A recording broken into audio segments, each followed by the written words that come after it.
Birds are chirping, flowers are blooming, and that means spring. Hey everyone, I'm David Saban, and welcome to Crash Course Judaism. Spring brings happiness, color, flowers, and most of all, severe allergic reactions to pollen. All jokes aside, spring also brings Passover.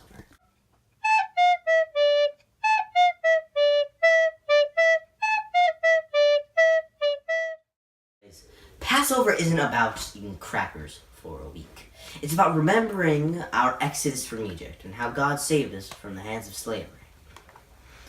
In fact, the main mitzvah of Passover is remembering and telling the story of Passover to future generations. But we won't be telling you about that. That's for another person. We're going to be enlightening you on the topic of Pesach offerings. Our ancestors ate the Pesach offering in the time of the temple. Why did they do this? Well, they wanted to thank God for passing over them in Exodus with the angel of death. Well, thank them for not killing him because he wants to die. It's been written, ye shall say, it is a sacrifice of the Passover unto the Lord who passed over the houses of the children of Israel in Egypt, when he smote Egyptians and spared our houses.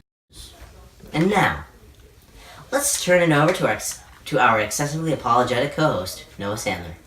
Thanks, Dave. My name isn't Dave. Haha, funny as always, Dave. Back to the subject. The next item on our list is Matzah. Matzah's become a very recognizable icon of Passover, and it's not too hard to see why. During Passover, we get rid of chametz, and for the whole entire holiday of Passover, we eat matzah. This means that we can't eat foods such as pasta, pizza, and of course, oatmeal raisin cookies, which no one really likes. But you can make amazing dishes with matzah, and they just taste amazing. This is a yummy sandwich. Hi, what you doing, Noah? What? Get rid of that disgusting sandwich! Oh my God, Noah! Take this instead. How dare you eat that filth?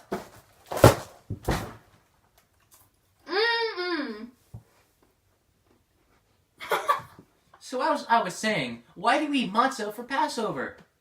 Well, the reason for this is because when our ancestors had to leave Egypt, they had to go in a hurry, so they didn't have enough time for the bread to rise. It has been written, they baked leavened cakes of the dough, which they had brought forth out of Egypt, for it was not leavened, because they were thrust out of Egypt and could not tarry, neither had they made any provisions for themselves. Well, I'm getting tired, so I think I'll pass the torch on to my co-host, who doesn't know when to stop eating sandwiches, Naomi Sandler. Thanks, Noah. Okay, Maror. It's bitter. It's terrible. Why do we eat this forsaken vegetable? Let's go to the thought bubble.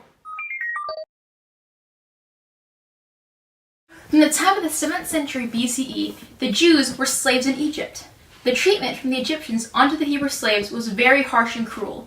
You might even call it bitter.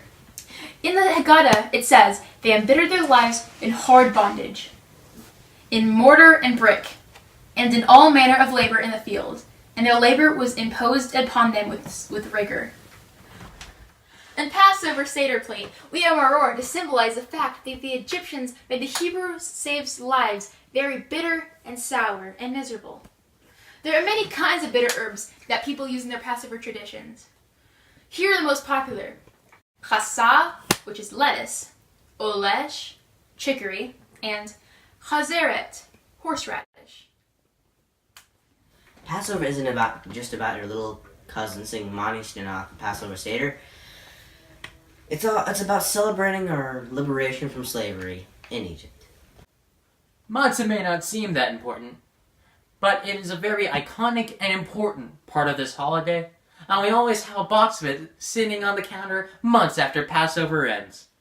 Maror doesn't taste the best, but it reminds us of all the things our ancestors had to go through, and that's worth eating a spoonful of spicy horseradish.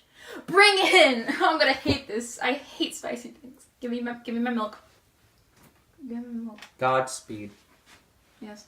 Oh God, here goes. Do it for Passover. I'm doing it for Passover. Oh God. Oh, but it's getting worse for a second. Oh God. Oh my God. Oh my God. Oh my God. I'm crying. See you next time.